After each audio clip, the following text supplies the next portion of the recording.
To introduce this session, we're delighted to have Exxon Mobil as sponsors of this session, and we have Swavek Lupul, who is going to introduce us.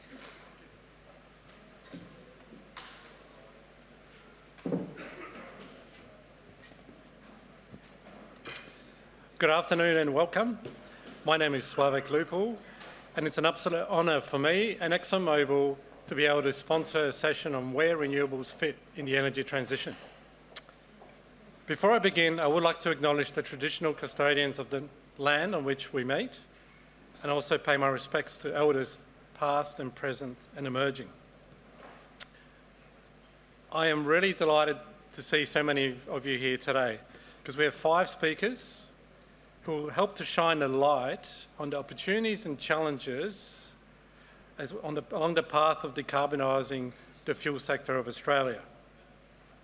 So Matt Walden will kick us off and talk to us about the role of renewable fuels in transitioning Australia's liquid fuel sector. Then Dr. Ian Jeffries from RACQ will provide an interesting solution for remote and regional Australia. Emma Wilson will take us up to the skies and tell us a little bit about how we can decarbonise the aviation sector. David Coleman from Defugo, and he promises to meet his time commitment, tell us about the role of agriculture in the energy transition, and then Angela Gillham will round out the discussion around the maritime sector as well. But before I hand over to our great speakers, I would like to set the scene and share some facts about how Exxon Mobil is leading the energy transition. As we all know, the climate challenge is immense.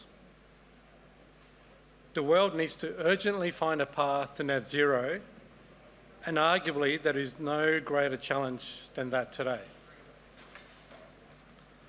Based on what you heard earlier today, hopefully you agree that the cold, hard reality is that the energy transition will not happen if there is not an economically viable path to abate greenhouse gas emissions at scale that matters. And the necessary level of investment to do that is nothing short of absolutely eye-watering. Depending on which report you read, it's in the trillions of dollars for Australia. We cannot lose sight of that. I really hope that because you're here, you understand this and you agree. Now, it is our view that lower emission fuels have a vital role to play in Australia's energy future. They are in fact essential because they provide a pathway that protects consumer choice and affordability while accelerating faster emissions reductions. And this is especially true for our hardest to abate sectors like heavy transport or commercial use, aviation and marine. We've been talking a lot about aviation today, but we do need to open up the aperture and talk about the entire fuel sector of Australia. Now, success starts at home. To this end, at Exxon Mobil, we do intend to do our part, and we have a plan to invest $17 billion globally on lower emission initiatives over the next 4 years. You saw some charts earlier today about the volumes which are required. And our goal is to provide 40,000 barrels or over 6 million litres per day of lower emission fuels by 2025 and increase that 5-fold to 200,000 barrels per day by the end of this decade. Now, to achieve these goals, we will focus investments on markets with well-designed policies. As an example, we recently announced an investment of over $500 million in Canada to produce 20,000 barrels of renewable diesel, which will help to take out 3 million metric tonnes of greenhouse gas emissions per year. We're also working with Porsche on e-fuels, an advanced synthetic fuel with up to 85% lower emission than traditional fuel based on our technical expertise in converting methanol to gasoline. And just a few weeks ago, we announced an exciting partnership with Toyota around innovative fuel blends which can be used in current and older engines to reduce fuel emissions by up to 75%. I've been in the industry for almost 30 years, and I have to say it is a truly exciting time. We have a pipeline full of opportunities, and we have new technologies which are being developed today by the thousands of PhDs and scientists that work for us and also in the companies with whom we partner. Now, we've been talking a little bit about this, so I will go over some old ground, but it's important. The biggest barriers to the use of low-emission fuels is cost. And the cost is expected to go down as producers scale up production. But premium prices have kept the demand low. What we need is sound government policy and positive investment incentives in order to reach a price point that will make large-scale adoption possible. That's why ExxonMobil is advocating for well-designed policies which would support the development of a lower emissions market here in Australia. But like you heard this morning from Robin, the policies must be technology neutral. There is plenty of room for everybody to contribute, and the policy needs to enable all technologies to be able to contribute. They need to be life cycle based. So that means that the potential environmental benefits across all phases of production and use must be comprehended. The policy must enable a market-based mechanism, leveraging markets like carbon trading as an example. The policy needs to have enough flexibility built into it to allow developments in science and technology and solutions we haven't thought about yet to compete. And most importantly, must provide an adequate carbon pricing mechanism, high enough and certain enough to support investment. I'll pause it there, and with that, I'd like to introduce Matt Walden, who's a partner at Deloitte of Climate and Sustainability, and he will share the exciting results from the recently published report. Thank you, Matt.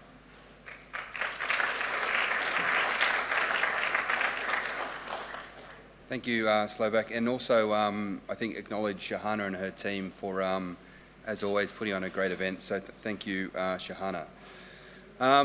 What I was going to talk about today is the report that hopefully everyone's had the chance to see, and that really goes into some of the fundamental elements and drivers that particularly government and policy needs to do to unlock industry opportunities. And Swavek mentioned how that's impacting industry itself. As Swavek mentioned, I'm a partner at Deloitte. My area of specialisation is around energy transition and decarbonisation, and renewable fuels is a passion of mine that I've spent a lot of time working in. Prior to this role at Deloitte, I had the fortunate benefit of working at ARENA, where, again, having the ability to deep dive into renewable fuels and what opportunity that presented. So through these slides, I'll talk to a few of the common themes, and it links very closely to those who've seen at the Australian Bioenergy Roadmap, which again, Bioenergy Australia was instrumental in driving. And I do think, having put together some thinking here, this is very much for an audience that isn't in this room, because I do think I'm very much preaching to the converted here. So hopefully you find a few insights that you can share with people outside your sphere. But in terms of the opportunities that renewable fuels represents, I mean, they are quite broad and I think have been canvassed quite widely today. And importantly, I think singling down what does it mean for Australia and where does the Australian opportunity sit? Because if we don't move and don't move quickly, there is the risk that we'll be left behind and that we will continue to be a fuel importer and lose the benefits both of economic development as well as fuel security. So the imperative of waiting and following is very much mitigated here. But there are challenges, and again, they've been very much highlighted today around the commercial readiness, and that, you can call that the cost gap if you like, but that does exist. But important to flag, any new industry when it's developed has commonly had some element of cost gap. And in previous iterations of various technologies, it has been government that's played a critical role there, whether it is, for example, the establishment of an electricity market or a national electricity market and system and everything that went behind that. It might be establishment of LNG sectors where governments have underwritten either development or production. But again, the role of government and industry working together is critically important. But there are other elements that need to come together as well, including things like development of supply chains, leveraging existing infrastructure, feedstock, and then policy mechanisms. So obviously things like existing benefits to traditional liquid fuel industries needs to be considered and how it impacts low emission fuel development. And the key message, having done a lot of work in areas like hydrogen and electrification as well, is there's too much narrative around these different technology pathways being competitors against each other, whereas if you break it down and start to look at numbers, dollars and cents and outlook, these are all complementary technologies, and we need to make sure that narrative holds as well. So the risk of inaction, and again, links quite closely to the challenges. The main risk of inaction is we don't develop an industry in Australia, which has many flow-on impacts, both national security-wise, economic development-wise, and also for our local emission profiles. But the opportunity is big, and for those of you that haven't had the chance to read the Australian Bioenergy Roadmap, I think a very conservative estimate was the establishment of a thriving bioenergy sector, including fuels, results in a incremental $10 billion GDP opportunity and 26,000 new direct jobs, let alone the indirect jobs. And obviously then there's global benefits as well, where we can export our product to the world, but also do our share of emission reduction as well. So the size of the opportunity, and again, very big numbers on a page, but the challenge is how do we actually realise those benefits? All states and territories have their own natural competitive advantages, and again, we need to make sure we can leverage those. The technology, as we've heard from a few of the technology speakers today, exists, so there's no impediment there. The challenge is how do we actually establish that domestic industry that then unlocks broader benefits. And the report that we released, again with the assistance of Shahana and her team, was quite broad. There was a lot of industry consultation involved, and I'll go through sort of methods that we went through and some of the conclusions. But what constantly came up was international case studies and why have industries developed elsewhere compared to the fledgling industry in Australia. And we do have obviously a small domestic renewable fuel sector, but obviously not playing the role that it could potentially play. In case studies we looked at, and again to inform some of the recommendations and conclusions, was the establishment of the ethanol sector in Brazil, and how the medium-term emission intensity targets have driven investment and uptake of fuel there. The Inflation Reduction Act, and again this is a very topical one, mainly gets a lot of mention for hydrogen, and I think Minister King mentioned she's the crusader out to get our fair share of that money. But for those of you that aren't aware, there is a very substantial component attributed to renewable fuels as well, which is incremental to the existing tax credit and fuel standard regimes there. So there is a very credible story in the US. You could produce second generation and beyond renewable fuels at a parity or very close to parity with leveraging those incentives.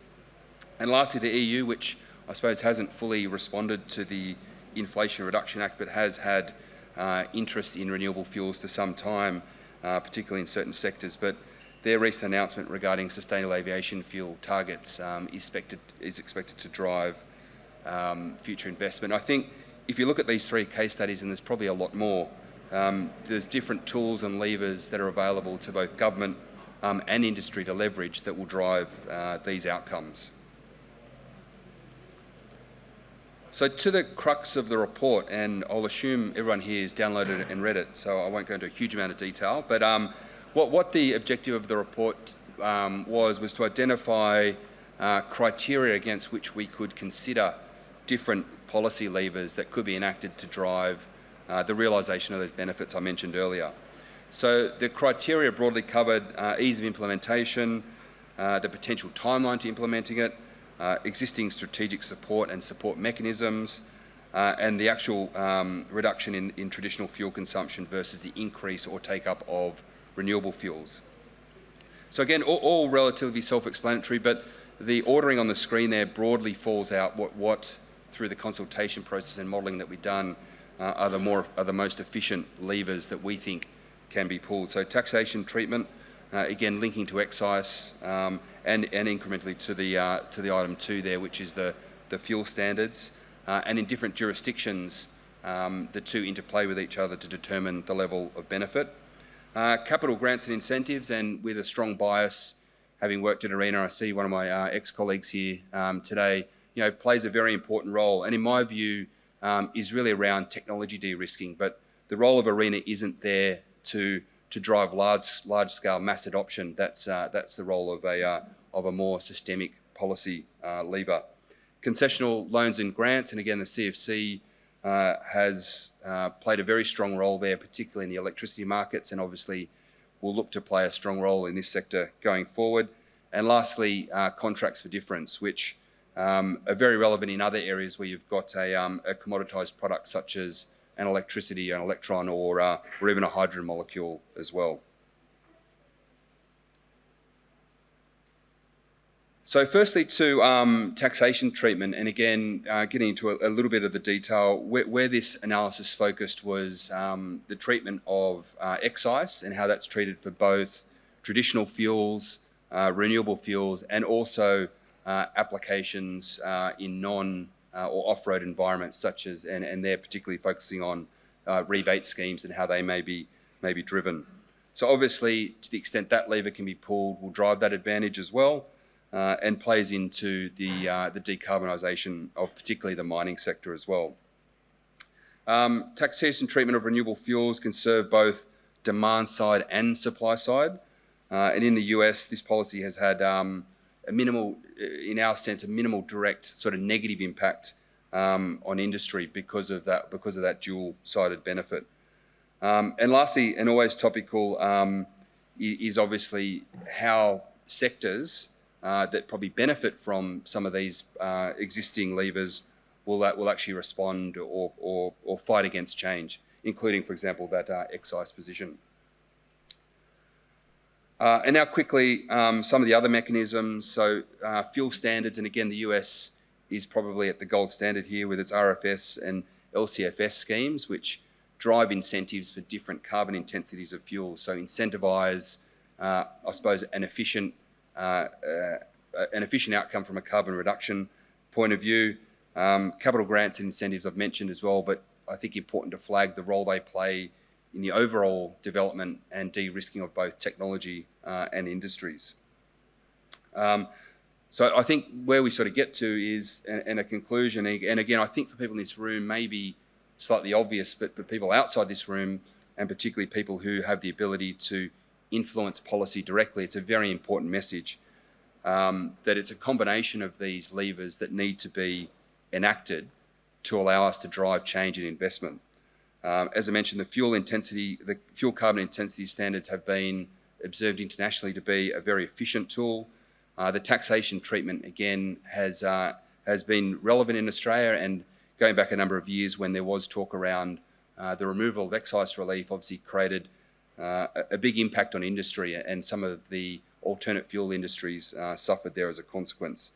And as I said, capital grants and subsidies with a lot of bias, I do think that has a very key role to play to particularly de-risk technology in its initial sense, so that these more systemic policy levers can take over. So I think in concluding, please have a read of the report. I'm very happy to answer any questions and look forward to working with you all future to advance this sector. Thank you.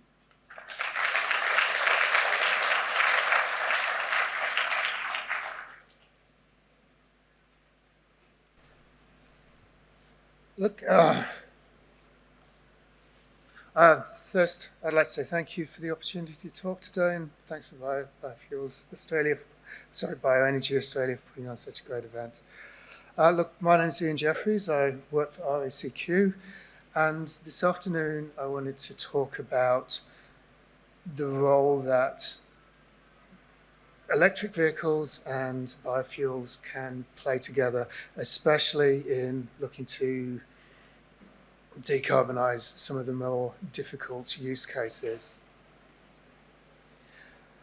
So, yeah, a brief outline of my presentation. Well, first off, I'll talk about why RACQ is looking at this proposal. Then I want to talk some about the vehicle that we are looking to build or looking to have built, look at some use case examples, and then what are the other elements that influence this proposal.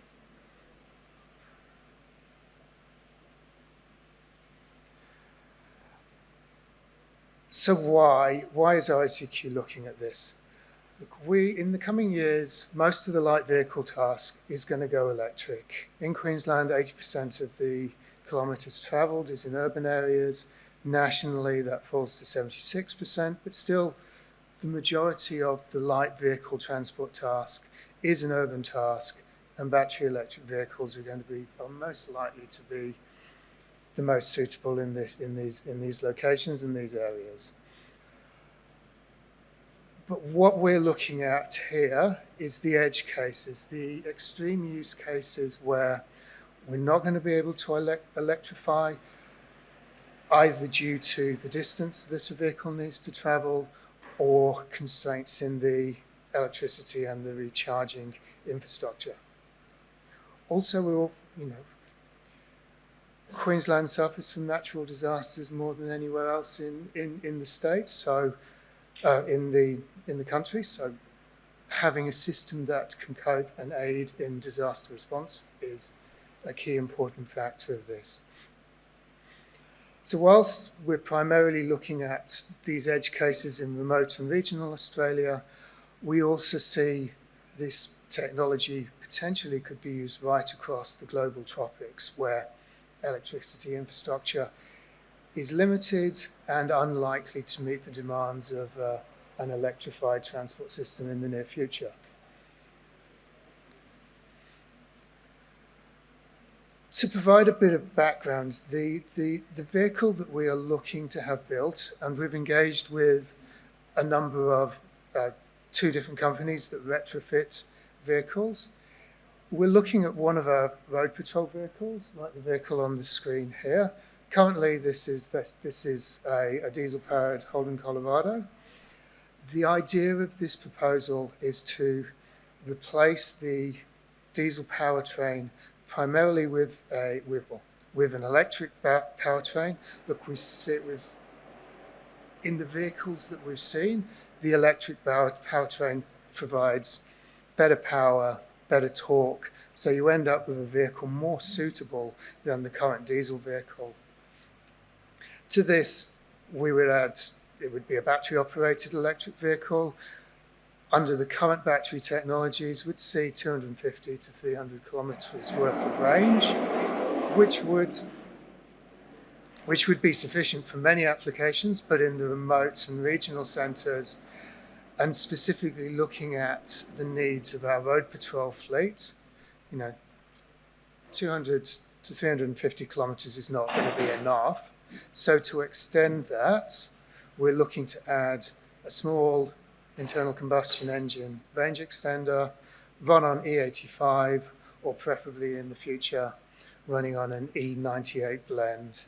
This would kick in when the battery power starts to fall, and then extend the range of this vehicle, hopefully up to about 1,200 kilometres is the ideal range.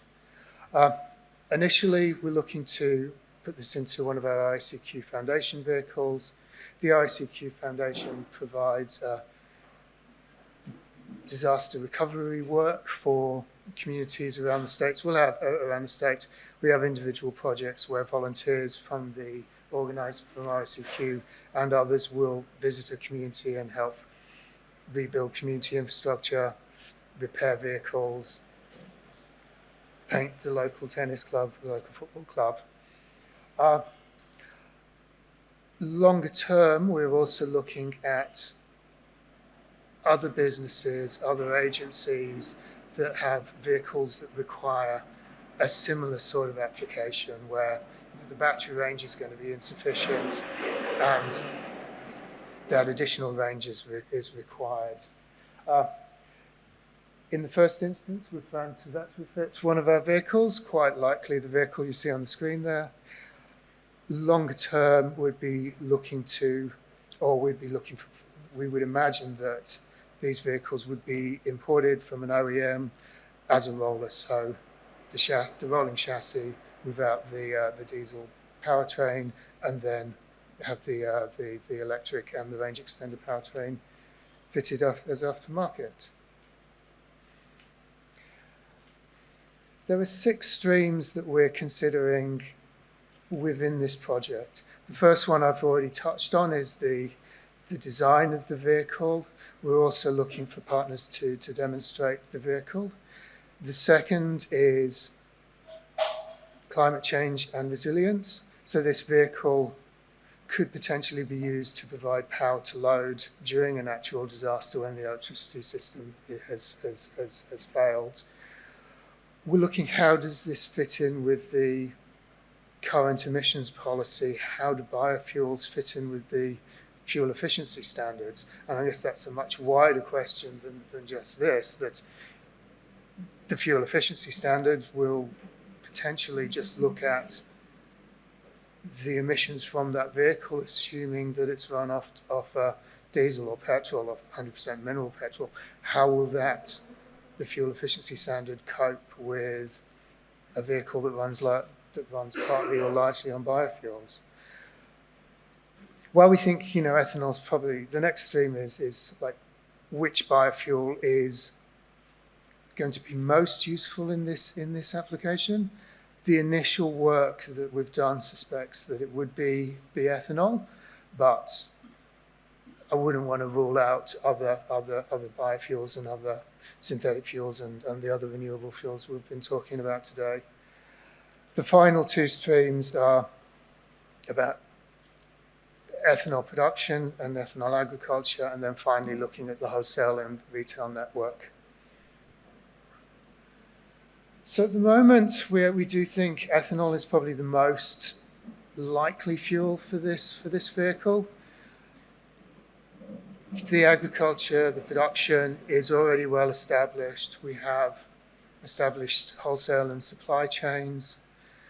Currently, out of the 1,500 retailers in Queensland, 50 of them are currently selling E85, and we estimate that about 900 could sell E85. They would have the tank infrastructure to sell E85.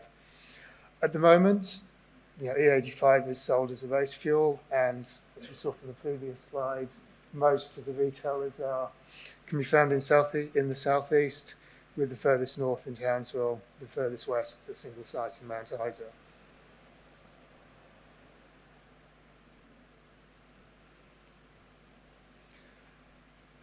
So the first stream of this is looking at a few case studies in where this vehicle could be used, considering the total cost of ownership of the vehicle, the life cycle analysis of the vehicle.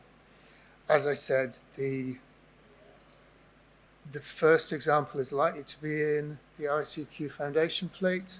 After that, we'd be looking to roll this out into our roadside assistant fleet more widely, and then looking at other case studies in farming and forestry, in mining, in the construction industry, and probably the example most similar to our fleet is in emergency services. Again, the vehicle technology would be a retrofit of an existing RACQ vehicle.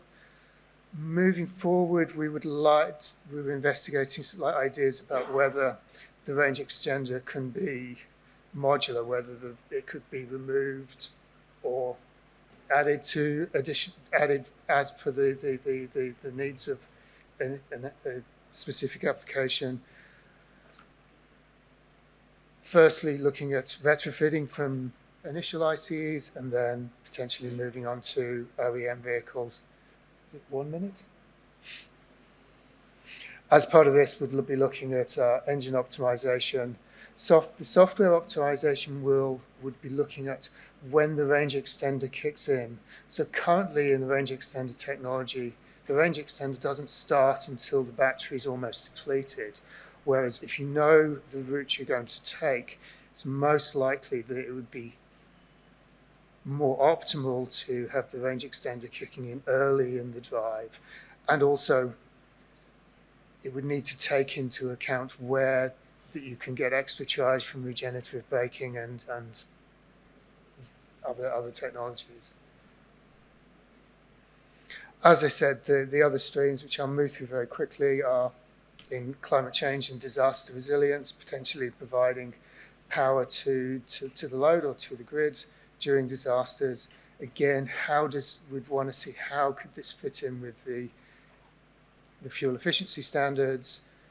And we would see these as one of the few low carbon options for the light commercial vehicles. Looking at the Australian vehicle fleet at the moment and the vehicles that we're likely to have, passenger vehicles will electrify very easily, but it's the light commercial vehicles that we don't see an electric option coming into the market very soon. Finally, just to reiterate, we would be looking at a range of different renewable fuels, or as have been discussed today, and then looking at the agriculture and production, potentially localized production, whether that we can be looking at localized feedstocks and modular ethanol plants that could be placed in a remote location.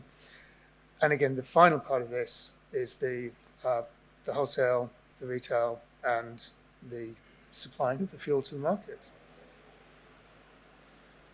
And thank you very much.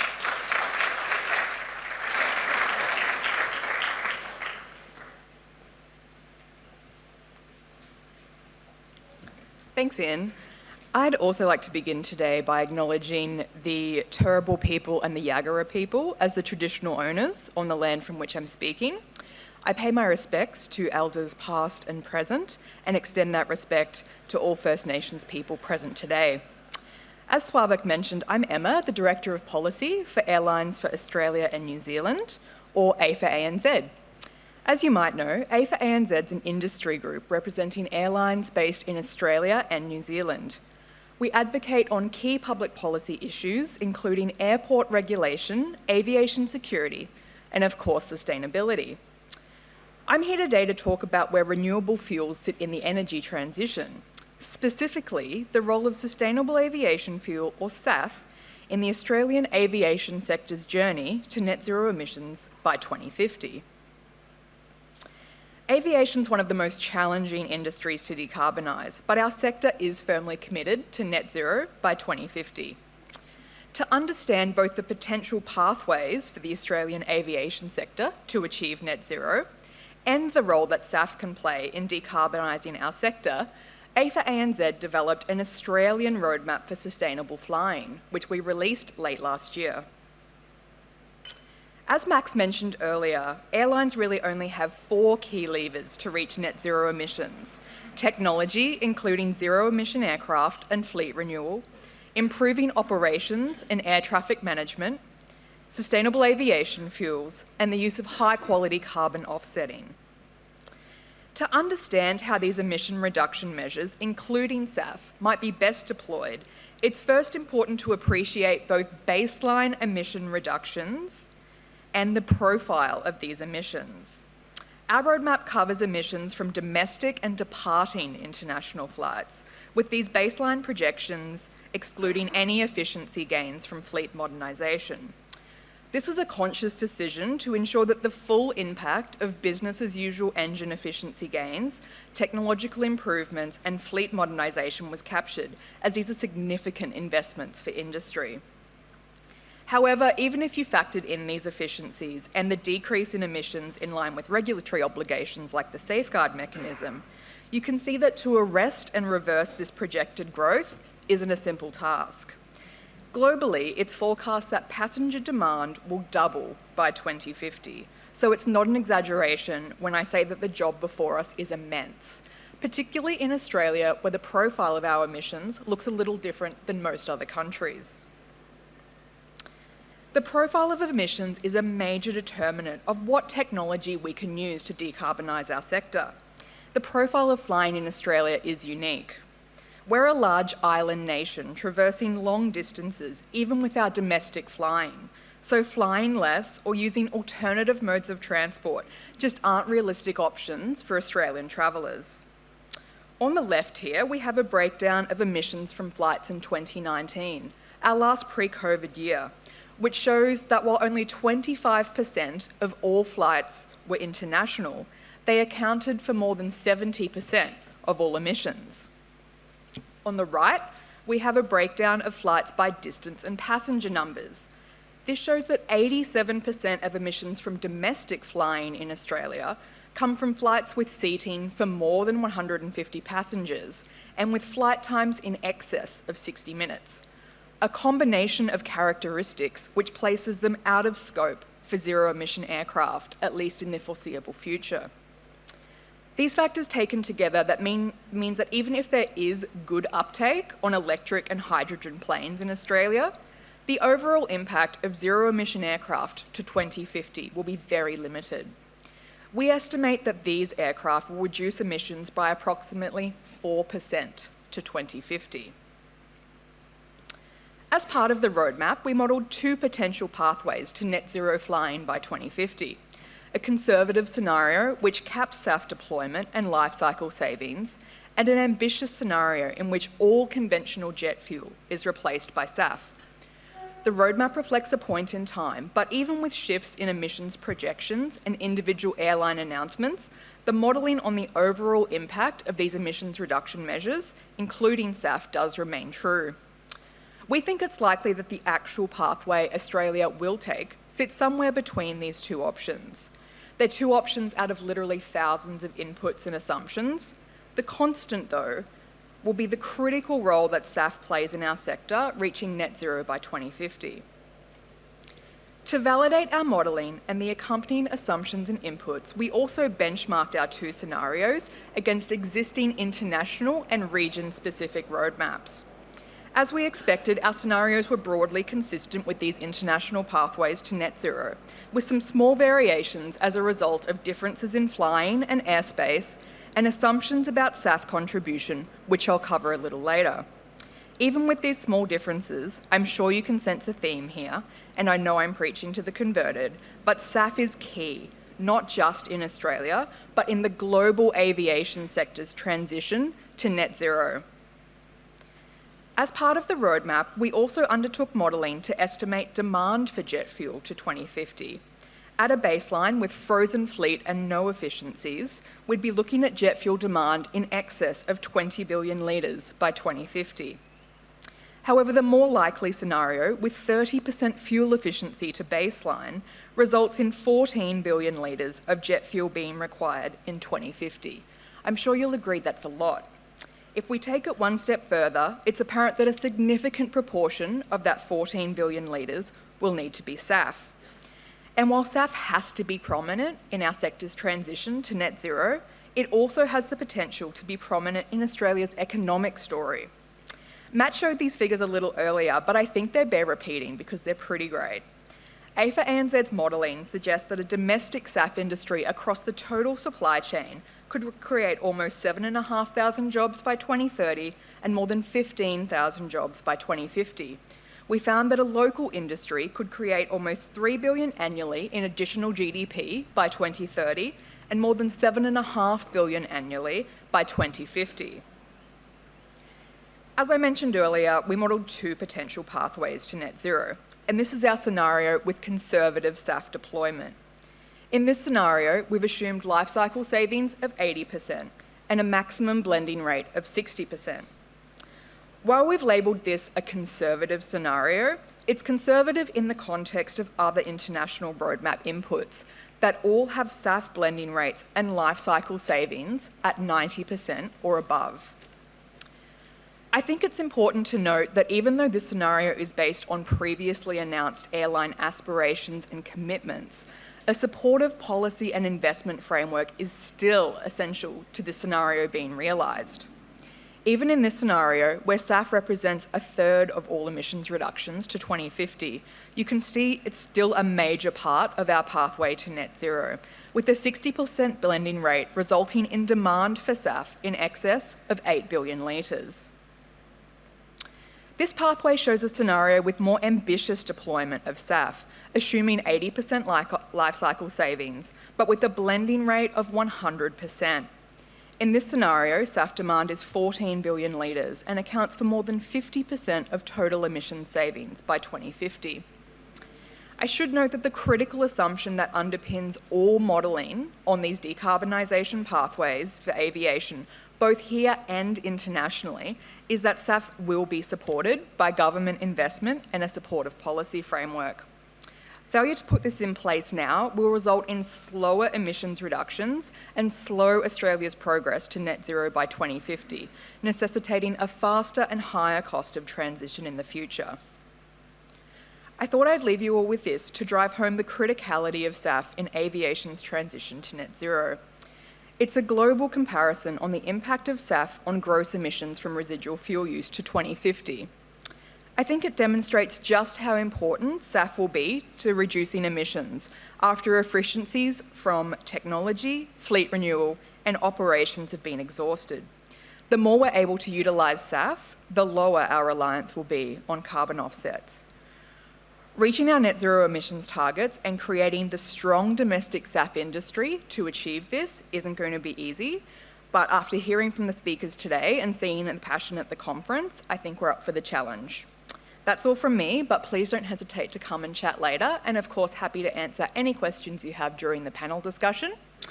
I'd now like to welcome David to talk about decarbonising agriculture.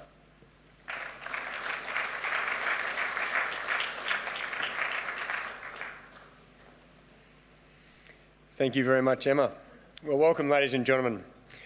Today I'm going to provoke a few thoughts, and unfortunately that's all I have time to do is provoke a few thoughts on how a small tweak to our agricultural operating system could allow the world to decarbonise at scale. At Defugo, the 4 pillars that define us are waste nothing, a holistic view of biomass. Monetise everything is what's the highest use case, and create the healthiest food and the greenest of energy. Use every acre to remove from supply chain or sequester carbon at every opportunity. Framing the problem in food is pretty clear. It's waste. 5.3 billion. That's how many pounds of apples are grown in the United States and thrown out every year. 1 billion. That's the amount of bagasse that is grown and burnt every year. 1.4 billion metric tonnes. That's globally the amount of food that is thrown out and not eaten. The US statistic alone shows that hunger is not just a third world problem, but it needs to be addressed by every nation. The problem in bioenergy. The Brazilian paradox is a term coined by Defugo and PwC to describe the issues around using food for fuel. 50-50 is the sugar mix, 50-50 to 80-20 is the mix of sugar to ethanol that's used. The swings from minimum to maximum can add or reduce as much as 10 million metric tonnes to the world sugar market. The catalyst for the mix is the price of oil. When it's over $60 a barrel, it's cheaper in Brazil to run their cars on ethanol, and therefore the demand for ethanol rises. And the world sugar price skyrockets, sending food with it. 36%, the amount of US corn and soy currently made into biofuels, and $369 billion, the US budget on the transition to renewables. The argument for land, for food or energy is just getting started, though what is clear is using food for energy is just plain lazy, and with bans and restrictions on using food for biofuels, the landscape is going to change rapidly.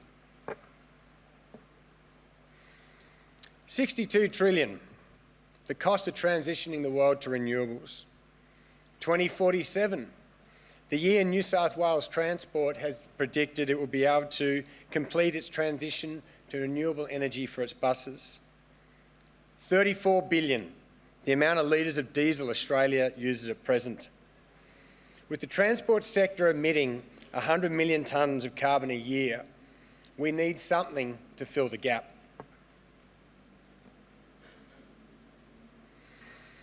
In agriculture, 29%, that's all of the Earth's surface that is land. 38% of the 29% is used for agriculture globally. 33% of that land is already lost and no longer suitable for profitable agriculture. In 1950, there were 2.5 billion people on this planet. Now in 2022, we're around 8 billion. By the end of the century, the UN expects the global population to be 10.4 billion. To borrow a line, Houston, we have a problem. Falling arable land with rising population is going to lead to a lot of very hungry people. Some key metrics to understand the problem. Dying soil gives up nitrogen dioxide that is not consumed by plants. The 300 to 1 effect of nitrogen is why we have to look at soil, its degradation and therefore its impact on emissions. The removal of topsoil and the death of its complex structures means that each year we are losing yields, arable lands and the ecosystems that support it, while also adding considerable contributions to global emissions. Without putting too fine a point on it, ladies and gentlemen, there is no big Save the Planet plan if we do not fix this. Australia has a bit of a CO2 problem. Australia currently ranks third, although I saw the statistic we're up to second, worldwide on the highest CO2 emissions per head per capita at a staggering 16.92 tonnes per annum. This is higher than the United States, Canada and South Korea. The key figures to take away from this screen are the 78 million tonnes of CO2 and the 98 million hectares of vacant Crown land. As is so often the case, in the problem we do find the solution. Our big idea, to go with our big Saving the Planet plan, was to develop a biomass that could maximise every hectare of land and answer the land versus food versus energy debate by giving us both in abundance, as well as providing a platform for a large-scale decarbonisation. Remember this guy as we go forward.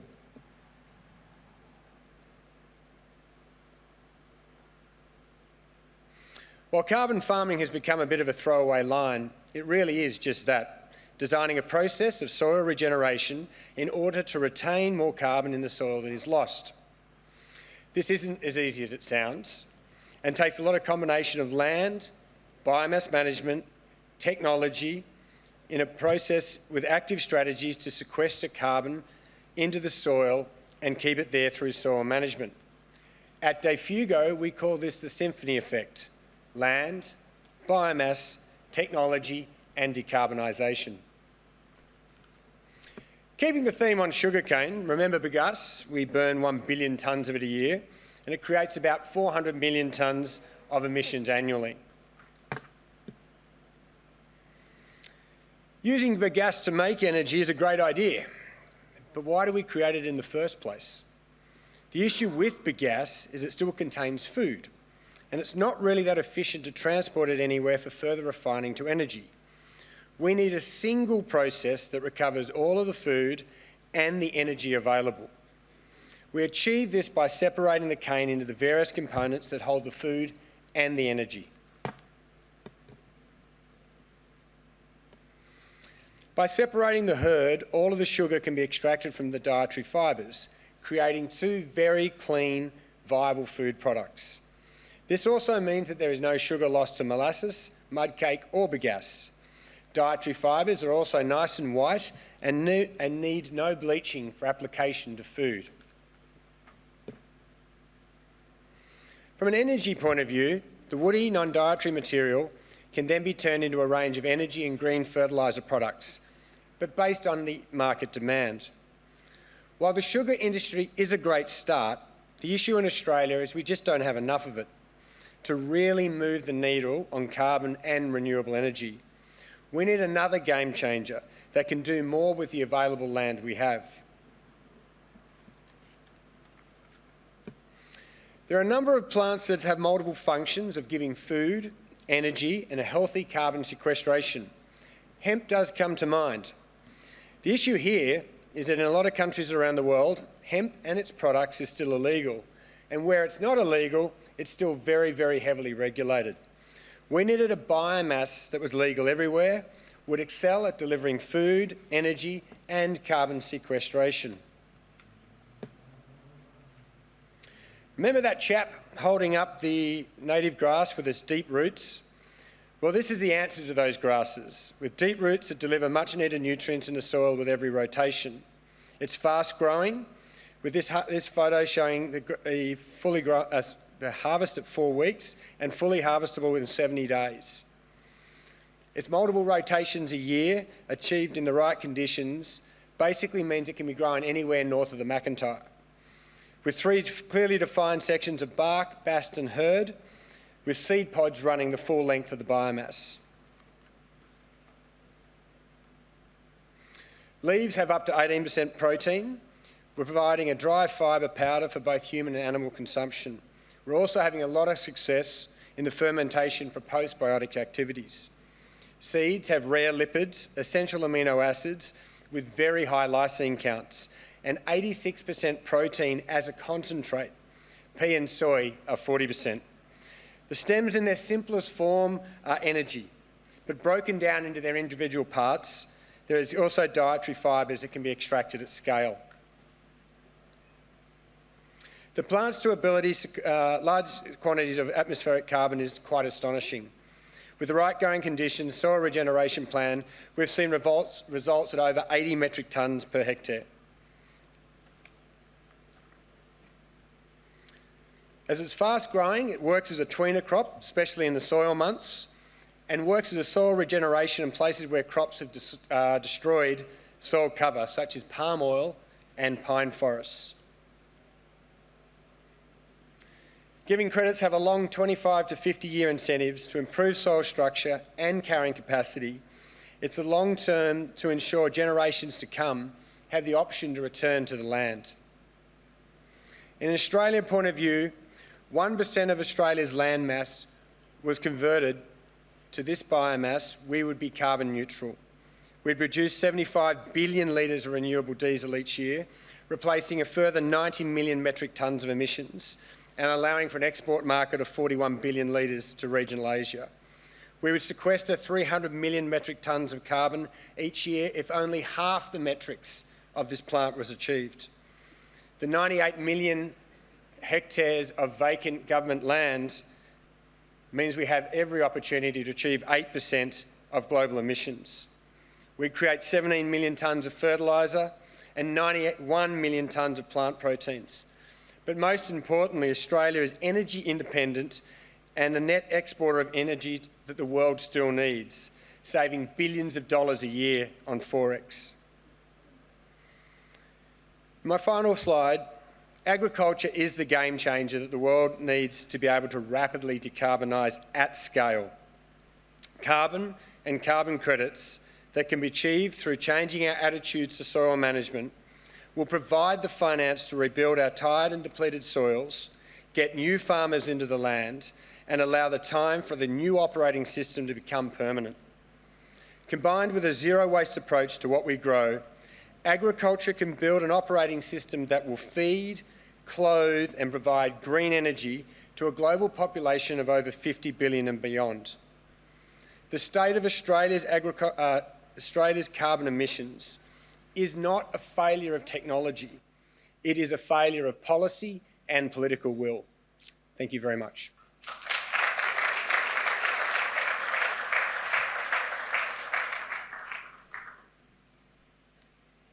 Thank you for that. Firstly, I'd just like to thank Shahana and the team at Bioenergy Australia for inviting me along. Angela Gillham is my name. I'm CEO of Maritime Industry Australia Limited.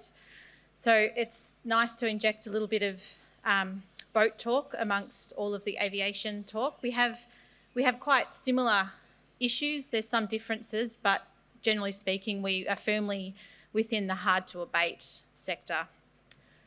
I'm going to give a fairly brief overview of what is an incredibly complex, politically charged and technical subject matter area.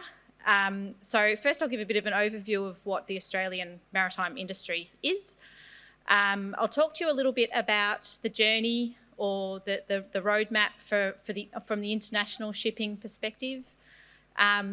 A little bit about what are some of the fuels on the table, some of the zero emission fuels, and I know there's probably a lot of talk about ammonia and hydrogen and associated derivatives, and then talk a little bit more about the challenges that we're experiencing in the sector. So apologies, this slide's a little bit fuzzy, I think, but the Australian shipping industry is quite diverse. So Maritime Industry Australia, we represent Australian operators of internationally trading and domestic trading ships. We also represent a cohort of operators of domestic commercial vessels. So they're smaller vessels, a very diverse cohort in their own right. They include things like fishing vessels, harbour tugs, construction vessels, passenger ferries, barges, things like that. From an international shipping perspective, you're probably aware Australia is a leading exporter of iron ore, coal, LNG. We are the second largest exporter of aluminium ores, and we're the third largest exporter of copper and zinc ores. So that is a very significant shipping task in itself. About 80% of Australia's exports by value are carried by ships, and I think the figure's about 99% by volume. So that takes into account the large amount of iron ore exports that Australia is involved in. And interestingly, we are the fifth largest user of shipping services in the world. Again, for a very small population, that reflects our reliance for our economy on international shipping and shipping as an industry. So just something to bear in mind. We also, just back onto the domestic commercial vessel sector, there's about 22,000 domestic commercial vessels operating within Australia. Again, very diverse, and I'll talk a bit in a few slides, probably one of I would call them the low-hanging fruit when it comes to maritime decarbonisation. So this is there's a few steps before this. The international shipping industry was quite slow to get started on the decarbonisation journey, a bit behind international aviation, and I think the achievements that ICAO made maybe a decade ago had the effect of shaming the International Maritime Organisation into doing something. So that was a positive. But in 2018, the International Maritime Organisation, and I should also be quite clear, international shipping is governed by international convention. So, and that also affects shipping operating within Australian waters as well, within a certain size. So the 2018 initial strategy includes targets. So these are the first targets that were internationally agreed by the industry of 40% for CO2 intensity by 2030 and 50% total reduction overall by 2050. So immediately you can see that they're pretty inadequate targets. The rest of the world is talking about net zero by 2050, but this is what we agreed in 2018. 2019 was the first time that the international industry started collecting data on fuel consumption. So that's a pretty basic thing as well. We don't know what we emit if we don't know what fuel we're consuming. So a really significant step for the international shipping industry and a really important means by which the industry can measure, have a baseline and measure reductions over time. 2022 saw the first mandatory energy efficiency requirements agreed, and they entered into force early this year. So there's two main measures there. There's the energy efficiency operational indicator, the energy efficiency existing ship index, so the EEXI, and the carbon intensity indicator. So the EEXI talks about technical changes to ship design and construction to meet an operational emissions reduction target. The carbon intensity indicator is an operational indicator. Unfortunately, the CII in particular has resulted in some pretty perverse outcomes. It incentivises ballast legs and it penalises short voyages. There's certain ship types that look much more energy intensive than they actually are. So it's a very controversial measure and will likely be reviewed.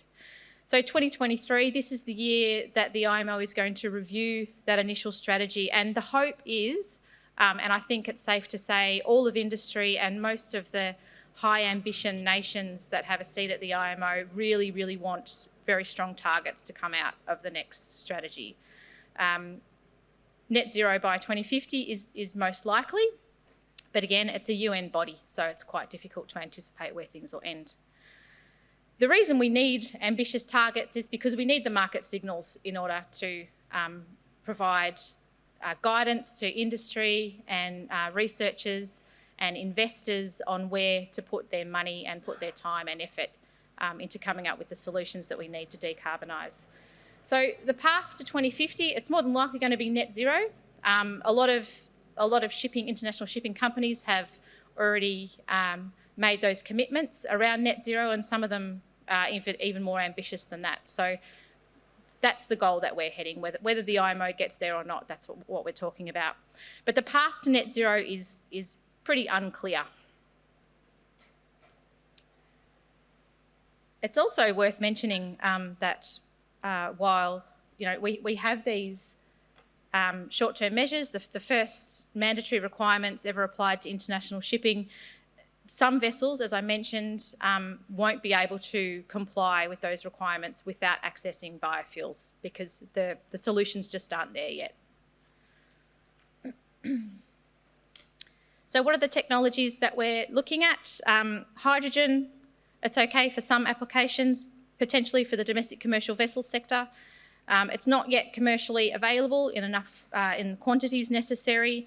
Of course, cost, scale, energy density. You need large volumes in order to travel long distances. But potentially it could be applicable to shorter voyages. Ammonia is another opportunity because it has a higher energy density. It's easier to handle. However, it's not available yet. The engines aren't available yet to burn ammonia, and so there's some technical challenges there. Methanol, probably a front runner in terms of new opportunities. The engine technology is available, it's just not being produced at scale yet. Electrification, probably a great solution for short voyages, smaller vessels, domestic commercial vessels, but certainly not an option for international shipping that has very long voyages. So that brings us to renewable diesel. A drop-in fuel could be utilised today if it was available at a price and scale that we need. One point I will make is, international shipping underpins global trade, and we are highly addicted to cheap shipping. So that makes it a very difficult challenge to overcome. Again, long distances, massive amounts of sea voyage to cover. So whatever the solution is, it needs to be high energy density. It's a massive scale of energy requirement, pushing tens of thousands of deadweight tonnes fully laden through the sea. If you think about it, it's a hugely energy intensive operation in itself. Energy density versus bunkering frequency. Bunkering infrastructure, a real challenge. If there's a network of fuel types around the world, you need to be able to know and guarantee that you're going to be able to access the fuel that you require in every port that you visit. So that's also a real challenge. And the fact that, again, we're addicted to very low-cost shipping, and it underpins our global economy. So the cost of conventional fuel now in itself is a real challenge that we need to overcome. Again, I'll just leave you with this. Don't forget about the maritime industry. It is a huge potential market for renewable diesel, biofuels, and I'll leave it at that. Thanks.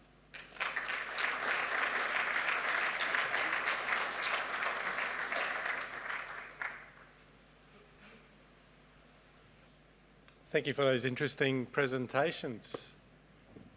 I'm sure you have questions. Who has the courage to go first?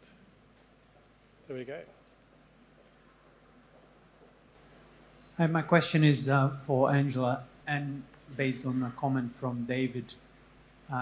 David mentioned that the NOx emission is equivalent to 300 times CO2. And when we hear discussions about ammonia being used as a fuel, two elements. First is I've heard from people that operate the ships that they are comfortable in transporting ammonia, but putting ammonia through an engine and burning ammonia as a fuel is two completely separate issues. And how do you overcome any issues with emissions of NOx?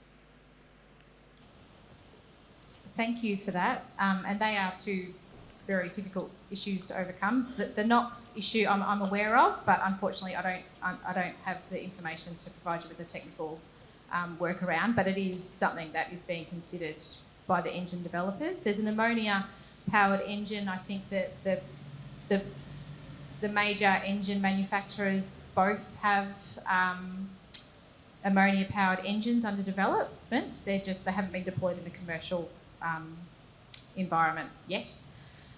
I think it's about 12 months away.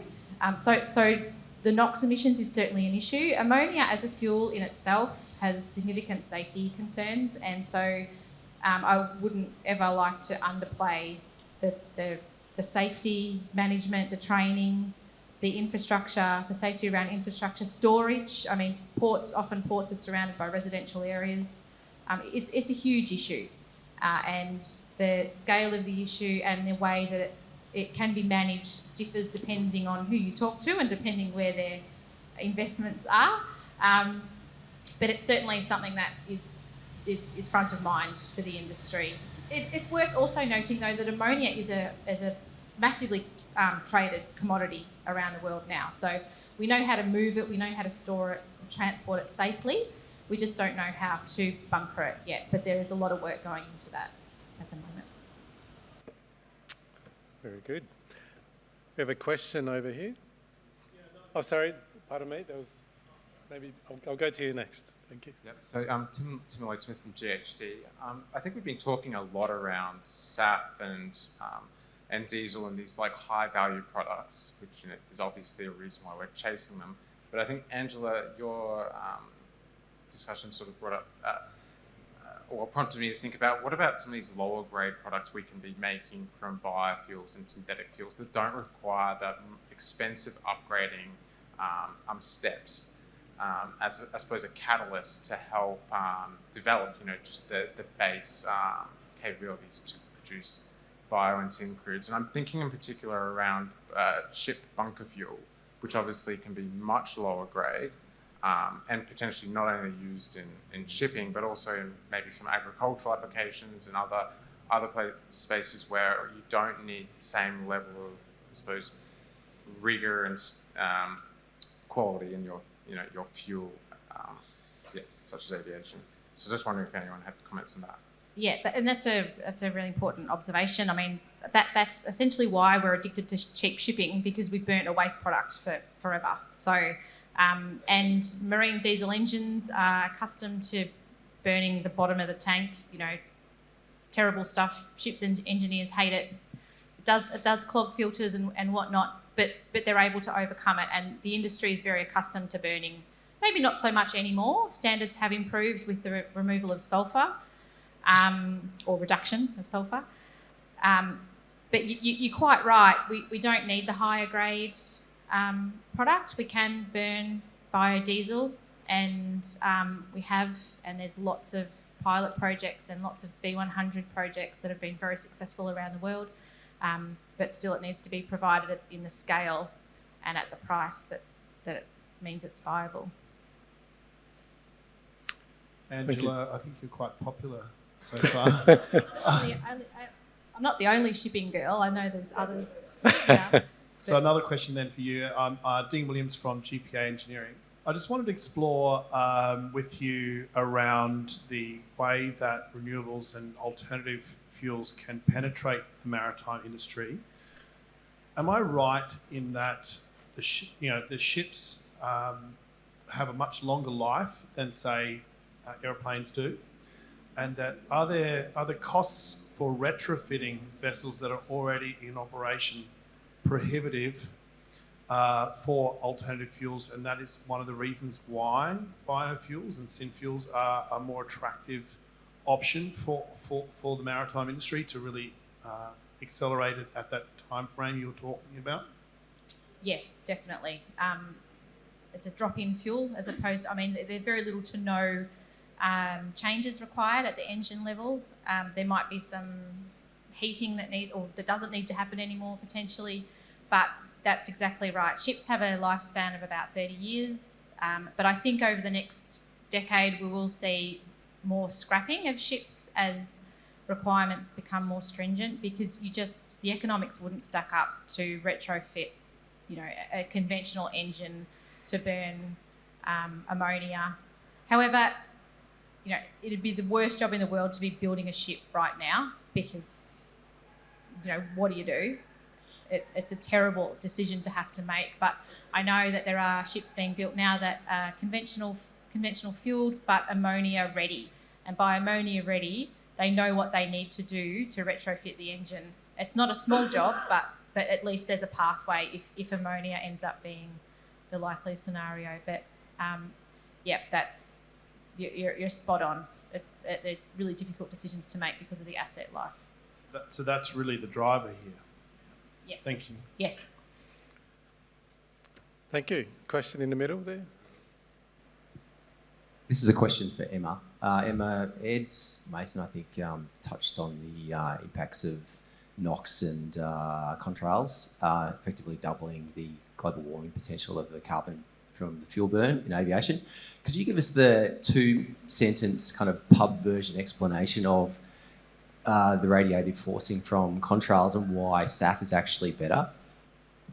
I most definitely cannot give you the 2-sentence answer on that. I would say I'm not a technical expert by any means, and the reason why we left that out of the roadmap was because that's what other international jurisdictions were doing. So we wanted to be able to compare apples and apples, not apples and cherries. Sorry, I don't have a satisfactory answer for you. Hi, my question's for you, David. You've gone down the route of plant breeding and development.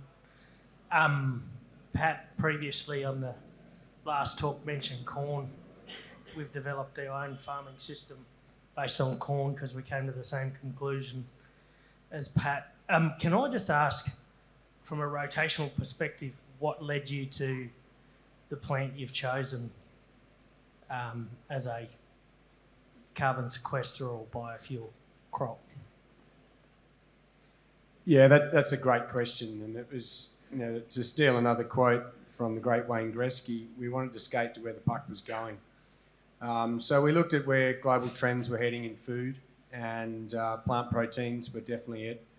The big issue in plant proteins that we could see was there's no low-cost, viable plant protein available in the market at the moment that tasted good.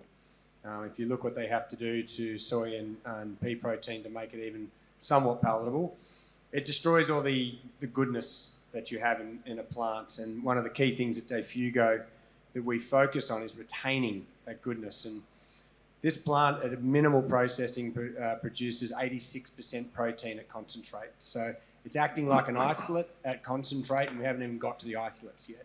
At its really basic level, it's a fantastic cooking oil that will revolutionise and replace palm oil and things like that.